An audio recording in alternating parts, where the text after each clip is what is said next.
And it's fun too seeing you and Rue interact on the show because it seems like she has like a real soft spot for you, and she loves interacting with you in the workroom. So what was it like on set with Rue?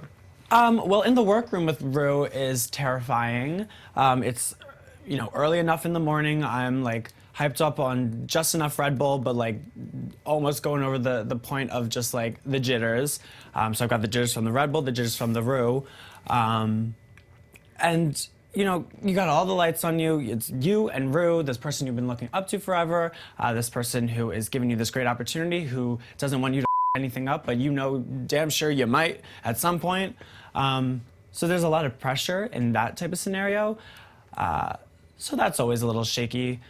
But on the runway, I love that because I'm in my look. That's when I'm most confident. I've got my drag on. She gets to see me in that setting, and she is just far enough away that I don't feel all the intensity.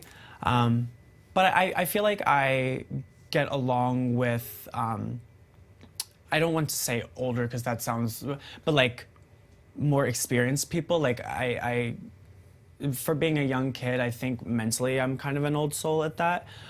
So I love chit-chatting on the runway with Rue and chit-chatting with Michelle and Carson and Ross, just because, they seem very interested in my drag and what's going on in my head, and they ask, and then I get to tell, and it's nice that I have the opportunity to, explain myself, explain the looks, and, it's even better that Rue has tons of nice things, at least sometimes, to say, and yeah, if he's a fan, I think that's a good spot for me to be in. I'm a huge fan of him, so we can mutually like kiki together. And obviously you and the Vixen butt heads on the show, but it's cool to see now, like after filming and now that it's airing, you still have her back though. Like you are not letting anyone come for the Vixen. Yeah. I mean, you can still come for that wig. I'm gonna let y'all all come for the wig still, because it was what it was. Love you, girl. But no, the thing is, that whole situation kind of got blown out of proportion because of the way that I communicate and don't realize how sometimes I'm not communicating.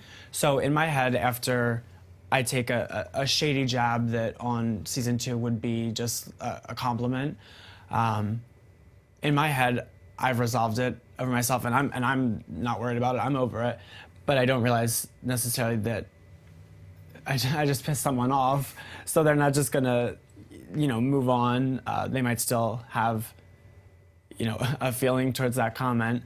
So it was just very, push pull, yin yang. But we're both like real tough cookies who have a very strong sense of what our drag is, and we're very similar in that regard. So even from the beginning, I guess I could have seen us potentially getting there because we're not similar, but we've got the same sort of fire and fight in us, and I'm just glad that it sucked that the way I was dealing with things made things worse, because I thought I was trying to be just like responsible and respectful, but then that came off the wrong way, which just set things off. But I'm just glad that it has at least given her a platform to speak about optics and just being more aware of what you say, how things can come across to people who are not on the same wavelength as us.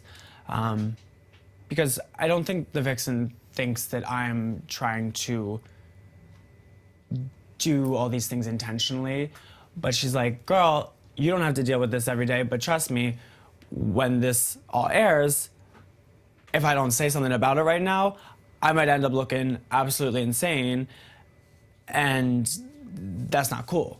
And I completely agree, I completely know that, but it's just weird because like in the moment you're like, oh, whoops. And then, I have nothing to do because I'm so flustered and blah, blah, blah, blah, blah. But girl, it is episode 6 now, we are moving on.